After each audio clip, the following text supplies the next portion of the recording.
Fala galera, beleza? Sejam muito bem-vindos ao Tá Reagido.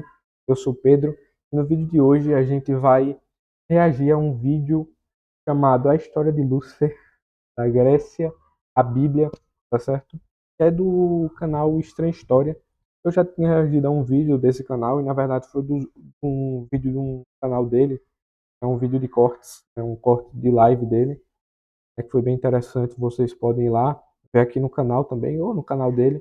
Vou deixar o link aí na descrição para vocês darem uma olhada nesse canal, né? E aí você pode também dar uma olhada no canal de cortes dele, né? Se vocês quiserem. Aí fica com vocês, tá certo? Então vamos aí, dar uma olhada no React e depois vocês olham se querem deixar esse like aí aqui no canal. Você já ouviu falar em São Bora. Lúcifer? Pois é, ele existe e essa é uma representação dele em uma capela de Cagliari, na Itália, que inclusive celebra a festa de São Lúcifer todo dia 20 de maio. Mas como é que pode, né, um bispo católico venerado como santo ter esse nome, Lúcifer? Então, para entender isso, a gente precisa falar um pouco sobre o Eu sei que vai dar treta aí nos comentários. Quer dizer, não sei se vai dar treta, né? Só tá falando coisas históricas e tudo mais. Só que eu sei que quando o cara tem a questão de fé e tudo mais, pode ser que role discussões. Vai saber, né? Mas também o canal é pequeno, pode ser que não tenha ninguém cristianismo nos tempos do comentando. Império Provavelmente Romano, não vai ter sobre ninguém. alguns textos judaicos que acabaram não entrando na Bíblia e sobre como um rei babilônico virou uma estrela e depois um anjo caído, pelo menos segundo as interpretações que foram sendo feitas aí ao longo da história. E a gente precisa falar também das camisas da Insider, né, que não é exatamente uma peça fundamental para entender a história de Lúcifer e dos anjos caídos, mas uma peça fundamental para quem busca aí praticidade, Gosto pra funcionalidade caramba na dos hora de se ganchos que ele vestir. É uma faz camisa extremamente pra fazer confortável, que não os. desbota, não precisa Meu passar, é nome? anti-odor, Fazer então assim, esses super prática. E se ads vocês aí entrarem no site pelo link que eu vou deixar aí na da descrição do Inside. vídeo e no primeiro comentário Inside. fixado Não e esse vídeo, colocarem esse lá o vídeo foi mais cupom básico, mas tem estranha12, alguns caps vocês que são ainda ganham bem 12% de top, desconto em bem qualquer produto engraçado. da loja. Então depois dá uma passada lá, que realmente vale Deixar muito a o pena. Mas voltando LED. então para a história de Lúcifer, a gente pode começar essa viagem no tempo dando uma olhada mais de perto no tal do São Lúcifer. Lúcifer de Cagliari, ou Lúcifer Calaritano, foi um bispo da região da Sardenha que viveu no século IV e atuou principalmente durante o reinado de Constâncio II, filho de Constantino I, que tinha sido o primeiro imperador romano a se converter ao cristianismo. Nesse período, essa nova religião vinha se tornando cada vez mais forte no império e vários concílios, né, ou seja, reuniões de líderes cristãos, vinham sendo convocados por imperadores para definir uma série de questões disciplinares e doutrinais na igreja. E o nosso amigo, o Lúcifer, participou de pelo menos um deles, que foi o Concílio de Milão. Lá ele se posicionou radicalmente contra o arianismo, que era uma doutrina que dizia que Pensava que ele ia ser um cara meio sem ter muita relevância, assim. O cara ser um santo, né? Ele foi um santo. Pra ser um santo, obviamente, ele não ia ser qualquer um. Mas eu pensava que ele ia ser um cara que ia participar de um concílio e Cristo coisas tinha assim. sido criado e, consequentemente, que ele não era coeterno nem consubstancial com Deus Pai. Só que, pro azar dele, o arianismo, nessa corrente teológica, era a preferida do Constâncio II, do imperador, que decidiu então prender o Lúcifer no seu palácio e depois banir o Lúcifer para a Palestina e mais tarde para o Egito. E mesmo assim, durante o exílio, o Lúcifer continuou mandando cartas para o imperador, tentando convencer ele de que ele estava errado. Ele não teve muito sucesso nessa empreitada, mas o Constâncio, em determinado momento, acabou morrendo e o banimento do Lúcifer foi retirado e ele pôde voltar a circular pela região da Itália e participou ali de várias novas disputas doutrinais. Nesse período ele escreveu textos como sobre não conviver com os heréticos e sobre não perdoar aqueles que transgrediram contra Deus, argumentando nesses textos que os defensores do arianismo, que era a corrente que ele combatia, mesmo se eles abandonassem essa doutrina e se arrependessem, eles não deveriam ser reintegrados à igreja, que foi uma posição considerada muito extrema e excessiva por figuras como Santo Agostinho e São Jerônimo, mas que também teve vários apoiadores, que ficaram conhecidos como os luciferianos. Depois da sua morte, o Lúcifer Lembrou de Cagliari começou a ser venerado como santo na Sardenha, e até hoje, como eu disse, tem uma capela por lá dedicada a ele, que celebra todo dia 20 de maio a festa de São Lúcifer. Mas o status de santo do Lúcifer ainda gera bastante controvérsia e é um tanto nebuloso. Nunca houve um pronunciamento oficial, definitivo, nem que reconhecesse e nem que negasse a sua santidade. Agora, talvez a parte mais intrigante dessa história nem seja nenhum desses eventos especificamente, mas sim o fato desse camarada chamar Lúcifer. Como que pode, né, uma pessoa ali, um bispo e talvez até um santo, ter sido batizado, né, ou ter escolhido em algum momento da sua vida esse nome Lúcifer? Então, a questão é que na época dele, no século IV, esse nome significava uma coisa muito diferente. Na verdade, várias coisas. Primeiro, Lúcifer é uma palavra no latim que significa literalmente portador da luz. Lux é luz e fer vem de carregar. Todo mundo que assistiu aquela série do Lucifer sabe disso. Você não só quem assistiu, principalmente quem assistiu, que todo mundo sabe que, enfim, lá fala pra cacete Ou dessa. trazer. E no contexto greco-romano, essa Se eu não palavra me era usada engano, por principalmente causa para se disso, referir ao que eu me astro lembro. que Isso ou foi por causa anunciava de o algum vídeo no amanhecer, YouTube, que alguma coisa. trazia, de certa forma, ou vinha na frente da luz do dia, que é Vênus, ou a estrela da manhã, ou a estrela da A alva, estrela da como também é manhã, é. chamado. Isso tem Estrela a da ver manhã, principalmente com o não fato de era que portador pouco da antes luz, do não. nascer do A estrela Sol, da manhã, que propriamente, salva o baixinho. Vênus já começa a brilhar no horizonte e parece meio que puxar o Sol com ele, como se fosse o seu anunciador, o seu arauto, o portador da luz. Por isso, na Grécia Antiga, esse astro era personificado como sendo o filho da deusa Eos, que é a deusa da manhã, e ele era chamado de Fósforos, aquele que traz a luz, ou Eósforos, aquele que traz a manhã. E na Roma Antiga, essa exata mesma personificação recebia o nome de Lúcifer. Só que esse nome não era necessariamente um nome próprio e nem sempre se referia a essas personificações. Às vezes significava simplesmente o astro mesmo, ou então o amanhecer. E é principalmente nesses sentidos que esse termo aparece na Bíblia. Quer dizer, foi principalmente nesses sentidos que esse termo passou a aparecer na Bíblia quando ela foi traduzida para o latim. Na Latina Vulgata, que é a principal dessas traduções, que aliás foi feita exatamente nos tempos de São Lúcifer, ali no século IV, a palavra Lúcifer aparece 5 vezes. No livro de Jó, por exemplo, é dito que tua vida ressurgirá como o meio-dia, a escuridão será como a manhã. Esse manhã no latim foi traduzido exatamente como Lúcifer, na Latina Vulgata. Também no livro de Jó aparecem algumas referências a constelações e uma delas foi traduzida como Luciferum, uma inflexão de Lúcifer no latim. Nos Salmos, Lúcifer também aparece, dessa vez num trecho que fala sobre a aurora da juventude. Esse aurora foi traduzido Por isso como que eu gosto muito desses vídeos, porque dá cada vez mais vontade de aprender latim. Eu tenho que, mas eu tenho que melhorar muito ainda. Chegar a conseguir ler Shakespeare, pelo menos Shakespeare. Pelo menos Shakespeare. Que vai demorar tanto. Agora eu consigo o quê? Tô lendo Dragon Ball. Tô lendo Dragon Ball mangá. Legal. É bem pra caramba. Ler, mas assim, vocabulário.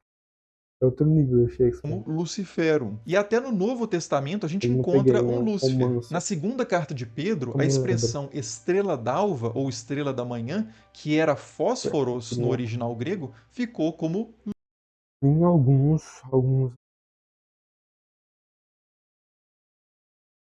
Depois eu vou ler mal, um quadrinho. Depois eu vou buscar algum.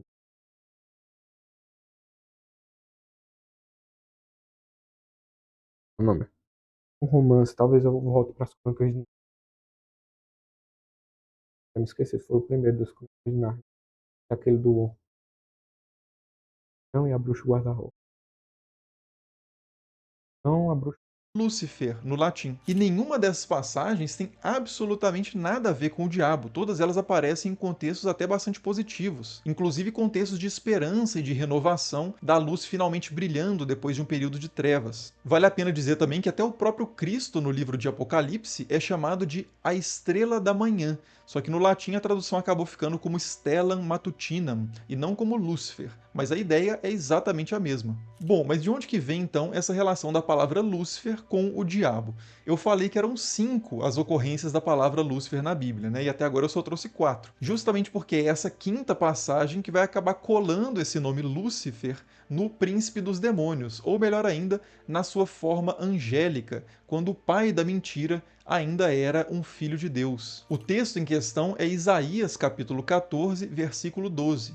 como caíste do céu, ó Lúcifer, e a gente vai deixar sem traduzir aqui por enquanto, filho da aurora, como caíste por terra, tu que ferias as nações. Nessa passagem, a palavra Lúcifer traduz a expressão hebraica Helel ben Shahar, literalmente brilhante, filho do amanhecer. Ou seja, não traduz a palavra Satã, nem Satanás, nem nada parecido. Mas mesmo assim, vários autores cristãos, desde os primeiros séculos, leram esse texto realmente como se referindo à queda de um anjo que se tornou o inimigo supremo de Deus e da humanidade. Tertuliano de Cartago, por exemplo, entre o século II e III, diz que essa passagem deve significar o diabo. E Orígenes de Alexandria, na mesma época, diz que esse trecho de Isaías ensina a respeito de outro poder adversário que por um momento foi luz. Agora, como que esses autores chegaram a essa conclusão e de onde que eles tiraram essa ideia de que o diabo um dia foi um anjo de luz? Ou mais ainda, de onde que eles tiraram essa ideia geral de anjo caído?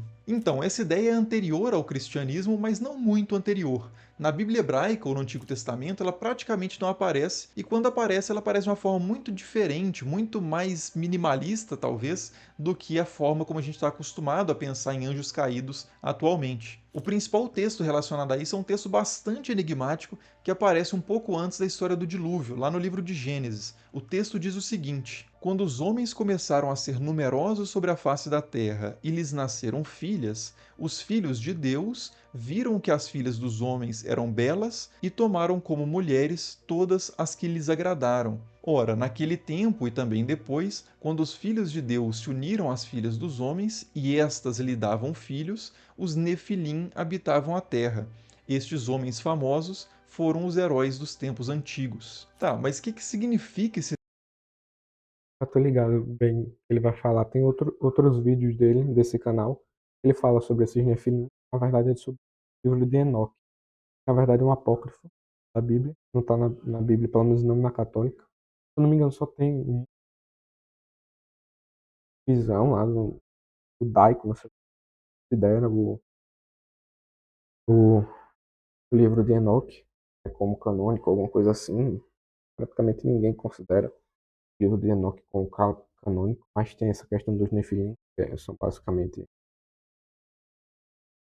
esses texto, né? filhos Quem que de são as filhas dos homens, os filhos filhos de dos, Deus, os Nefilim? Infelizmente, o filho texto do, original filho não dos faz a homens com menor filhos de questão de Deus, explicar nada disso e passa logo na seriam sequência tipo para a história do gigantes e tudo dilúvio. mais, enfim. Mas uma série de textos posteriores, que nenhum deles entrou na Bíblia, diga-se de passagem, se propuseram a explicar e a expandir longamente essa passagem do Gênesis. E se quiserem que eu faça um vídeo sobre esse caso, que eu reaja ao vídeo sobre esse livro de Enoch, também posso trazer E é aqui exatamente nesses nesse canal. textos que a gente encontra pela primeira vez as ideias que a gente tem hoje mais comuns sobre os anjos caídos, sobre rebelião celestial, sobre o anjo de luz orgulhoso e invejoso que vira um demônio e coisas desse tipo. O principal exemplo disso é o livro de Enoque. Segundo esse texto, os anjos, os filhos do Olha céu, aí. viram e desejaram as mulheres mortais. E aí a gente já tem uma explicação de quem são os filhos de Deus, que são os anjos, e quem são as mulheres mortais, que são as humanas. E o texto continua dizendo que um dos anjos, chamado Semiasa, liderou 200 outros anjos até o Monte Hermon,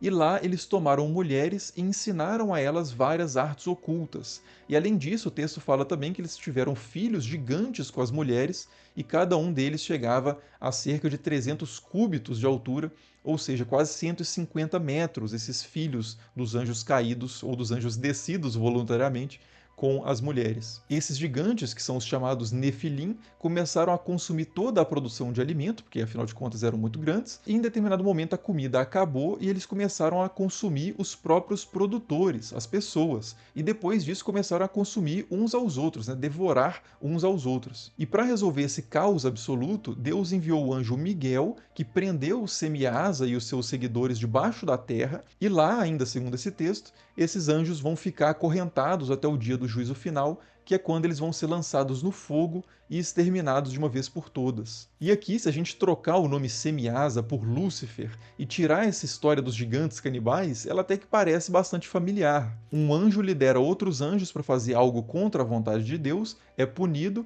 lançado no subterrâneo, ou infernos no latim, e lá ele aguarda a sua destruição final por meio do fogo no dia do juízo. E o curioso é que, como eu disse, essa história não está na Bíblia, e sim num livro pouquíssimo lido hoje, que é o livro de Enoque, que é relativamente tardio na história do judaísmo antigo, escrito ali por volta do século III, segundo antes de Cristo. Mas por mais que esse livro não seja tão popular hoje, o fato é que ele era extremamente popular nos tempos em que o cristianismo começou a se desenvolver. O livro de Judas mesmo, no Novo Testamento, faz até uma referência direta ao livro de Enoque. E algumas passagens das cartas de Pedro só fazem sentido se você conhece as histórias introduzidas pelo livro de Enoque. Só que tem um detalhe, né? Nessa história do livro de Enoque que eu acabei de contar, o pecado dos anjos que descem do céu, né, desses anjos caídos, acontece pouco antes do dilúvio, ou seja, depois do pecado de Adão e Eva. E no nosso imaginário atual e até no imaginário medieval e antigo, o líder dos anjos caídos, em muitos casos, é associado à serpente infiltrada ali no Jardim do Éden. E para isso fazer sentido, o pecado do anjo mau teria que ter acontecido muito antes do dilúvio, antes do pecado de Adão e Eva. Exato. E outro Aí detalhe não também, o faria pecado do sentido, anjo né? mau na história que eu contei, de Enoque, é principalmente a luxúria, o ver e desejar as mulheres mortais, e não o orgulho, o desejo de ser igual ou superior a Deus, que é como é mais comum a gente pensar hoje. Só que a gente também encontra essas duas ideias, a ideia do pecado angélico anterior a Adão e Eva e a ideia do pecado angélico como sendo o orgulho, em fontes antigas e inclusive em outro livro atribuído também a Enoque, que é chamado de Segundo Livro de Enoque, ou então Livro dos Segredos de Enoque, que diz o Livro seguinte: de Mas Enoque. um dos membros da Ordem dos Arcanjos se Eu desviou, tenho que juntamente com a pegar para divisão que ler estava sob a sua Bíblia inteira. Eu autoridade. Ele nunca concebeu. li a Bíblia inteira. Só li o Gênesis, somente o e agora que eu tô lendo Memórias Póstumas. Muita referência. Dá vontade pra caramba de ler. Na verdade, é por causa disso que eu tô dando uma olhada nesses vídeos mais bíblicos. A ideia impossível de que poderia colocar seu trono mais alto do que as nuvens acima da terra e que poderia se igualar ao meu poder. E aqui é Deus falando, né? E eu o arremessei das alturas juntamente com seus anjos, e ele voava incessantemente com seus anjos, e ele voava Vou voltar aqui, incessantemente né? pelo ar acima do Caralho. abismo.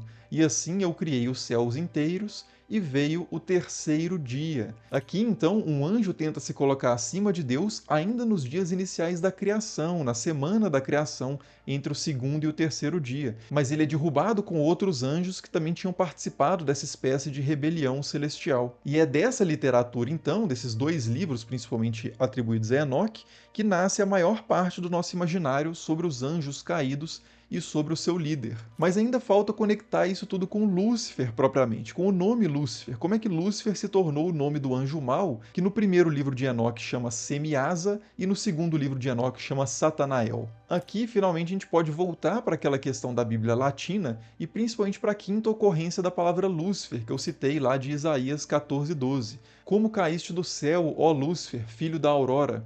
Como foste atirado à terra, vencedor das nações. Acho que agora já dá para entender por que alguns cristãos ali dos primeiros séculos, profundamente imersos no imaginário enoquiano sobre a queda dos anjos, entenderam esse texto como se referindo ao diabo, ao príncipe dos demônios. Mas a questão é que se a gente for ler essa passagem no seu contexto maior, voltando ali alguns versículos, esse entendimento fica bastante comprometido. E não por acaso, na própria tradição rabínica, né, judaica posterior, e no estudo moderno da Bíblia também, o consenso é de que essa passagem não se refere a um anjo, nem a um demônio, mas sim a um rei humano. Começando lá de Isaías 14:3, o texto diz o seguinte: E sucederá no dia em que Yahvé te der descanso do teu sofrimento, da tua inquietude e da dura servidão a que foste sujeitado, que entoarás esta sátira a respeito do rei da Babilônia. A situação aqui é que Judá foi derrotado pela Babilônia e levado para o exílio. E até então, o rei da Babilônia é que está como vitorioso, poderoso, exaltado e que tem Judá e vários outros reinos submetidos aos seus pés. Mas Isaías profetiza que em breve essa situação de opressão vai acabar.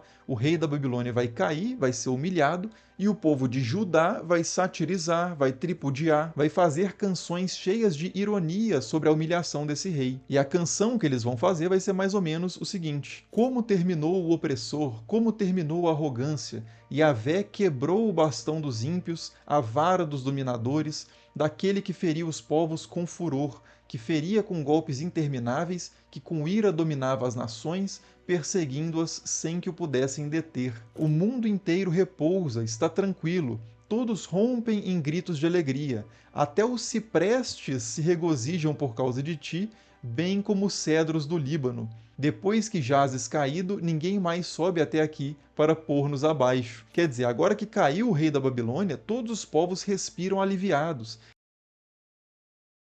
Tá. Então, basicamente, cara, que é louvado e que reina, que é vitorioso por todas as nações, não sei o que, esse rei da Babilônia.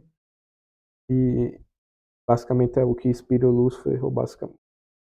O que eu entendi. O que basicamente dá uma ideia. E até Assim, as árvores que antes eram desmatadas por esse poderoso basicamente, império.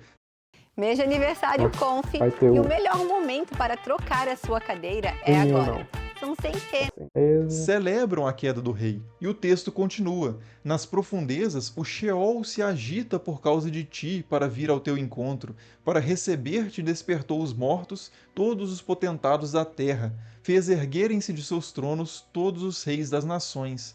Todos eles te interpelam e te dizem: então também tu foste abatido como nós, acabaste como nós.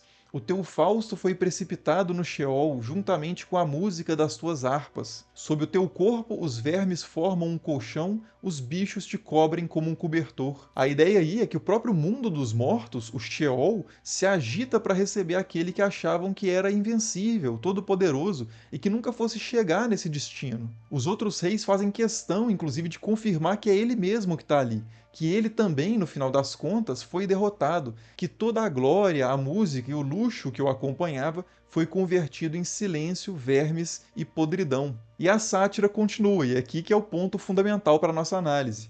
Como caíste do céu, ó estrela da alva, filho da aurora? Como foste atirado à terra, vencedor das nações? E, no entanto, dizias no teu coração: subirei até o céu, acima das estrelas de Deus colocarei meu trono. Estabelecer-me-ei na montanha da Assembleia, nos confins do norte. Subirei acima das nuvens, tornar-me-ei semelhante ao Altíssimo. E, contudo, foste precipitado ao Sheol, nas profundezas do abismo. E é aqui, nesse trecho específico, dentro dessa sátira ao rei da Babilônia, que alguns cristãos e alguns judeus, dentro da perspectiva enoquiana, viram ali a presença de um anjo caído, de uma referência à revolta celestial, né, de Lúcifer. Mas esse trecho simplesmente continua a sátira ao rei da Babilônia. A ideia é que esse rei, nos seus dias de glória, chegou à arrogância ali de pensar que era tão poderoso ou mais poderoso do que Deus. Na cabeça dele, o lugar de direito que ele tinha era o trono mais elevado. Mas na realidade o que aconteceu, ou pelo menos o que Isaías estava profetizando, era de que a sua posição final seria não a mais elevada, mas a mais baixa de todas, o abismo, o mundo dos mortos, o Sheol. E é nesse contexto satírico, irônico, de inversão, que o rei da Babilônia é chamado de brilhante, filho do amanhecer, Helel ben Shahar, ou Lúcifer, no latim. Não porque o autor do texto acreditasse que o rei da Babilônia merecesse esse título, mas porque ele aplicava isso ironicamente. É como quando alguém tira sarro de outra pessoa que ele considera arrogante, dizendo alguma coisa do tipo assim: ah, o bonzão se deu mal, o bonitão se deu mal, o espertalhão se deu mal. Não é que de fato ele acha que a pessoa seja nada disso, é uma ironia, é uma sátira. E alguns estudiosos apontam até que esse É uma tema da sátira humilhação do bem arrogante, top, usando né? O cara especificamente a imagem chamando o da cara de estrela da ser a manhã, estrela faz da referência manhã, a o um mais mito brabo de ugarítico todos. que a gente encontra ali no chamado Enfim, ciclo de obviamente é Baal, um que fala de Atstar, o poesia, um negócio brilhante, assim, que tenta se elevar mais acima do alto deus nível. Baal, mas acaba sendo derrubado. Atstar, o brilhante, caiu. Ele caiu do trono do valoroso Baal, diz lá o texto do ciclo de Baal. Várias outras referências mitológicas também já foram cogitadas para tentar identificar um paralelo mais direto com o texto de Isaías, mas o que importa mais para nós aqui é que o sentido geral do texto é bem claro, né? O rei da Babilônia, que até então se exaltava, será humilhado, que é o que a audiência original desse texto de Isaías estava aguardando ansiosamente para que acontecesse. E por outro lado, Judá, que estava sendo humilhado, seria exaltado, que também era uma expectativa muito forte ali no período. E a gente poderia até continuar lendo o resto da passagem aqui, né, que continua essa sátira e deixa ainda mais claro essa dimensão política e histórica do texto, mas eu acho que já está bom, né, já está suficiente para identificar quem que é a figura chamada de Helel ben Shahar, ou de Lúcifer no latim, nesse trecho de Isaías. Não sei você, mas eu acho difícil entender esse texto como se referindo a outra coisa que não seja o rei da Babilônia. Quer dizer, pelo menos numa leitura mais direta, histórica do texto. Tanto que até alguns autores cristãos antigos que viam a presença do diabo aí nesse texto, não negavam também, alguns deles, né, pelo menos, a referência direta ao rei da Babilônia. Santo Agostinho, por exemplo, escreveu que, abre aspas, Isaías representa o diabo sob a pessoa do rei da Babilônia. Como tu caíste, ó Lúcifer, filho da manhã, fecha aspas. Mas sem uma imersão realmente muito profunda no imaginário dos livros de Enoque, dessa questão dos anjos caídos, é muito difícil pensar que esse texto, que é muito mais antigo que os livros de Enoque, tenha qualquer coisa a ver com os seres celestiais. Não por acaso, a tradição rabínica a partir do Talmud babilônico vai identificar o brilhante filho do amanhecer, né, o Helel ben Shahar, de Isaías 14, principalmente como uma referência a Nabucodonosor, um rei da Babilônia, e os estudiosos hoje também costumam apostar em Nabucodonosor ou Nabônides, que é outro rei babilônico, como sendo as referências aí do Helel ben Shahar de Isaías, ou do Lúcifer, se a gente quiser usar o termo em latim. Então, para concluir, né, quando São Lúcifer nasceu, já existia a ideia de anjos caídos e de um líder dos anjos caídos, mas ele era chamado por outros nomes: Samiasa, Azazel, Satanael, Satã, que é adversário em hebraico, Diabolos, que é adversário em grego, mas não Lúcifer. Foi com a tradução da Bíblia para o latim e o uso da palavra Lúcifer para traduzir esse texto de Isaías que os cristãos antigos que já associavam esse texto ao diabo começaram a colar esse nome, Lúcifer, ao príncipe dos demônios. E por isso, depois do século IV, que foi quando foi feita essa tradução para o latim da Bíblia, é difícil encontrar alguém chamado Lúcifer na cristandade, né? Quanto mais alguém chamado São Lúcifer. Mas antes esse nome não tinha problema nenhum, né? É um nome até bonito, né? Aquele que traz a luz. Mas realmente agora que na nossa cultura esse nome está completamente identificado com o diabo, é bem complicado mesmo de batizar um filho como Lúcifer, né? E é isso. Se você quiser se aprofundar nesse assunto, eu recomendo dar uma olhada em um artigo que está aí na descrição, em português e com acesso aberto. É um artigo do Carlos Augusto Vailate, doutor em estudos judaicos. Bom, se vocês quiserem ver esse artigo, vão aqui na descrição do vídeo, dê uma olhada no canal dele, dá uma olhada na descrição, tá? E, enfim, se inscreve no canal do cara, deixa o seu like, se inscreve aqui no canal também, né, que a gente tá só começando. Também deixa o like aqui nesse vídeo, beleza? E comenta aí os vídeos que vocês querem que eu reaja, beleza? E é isso. Falou, valeu!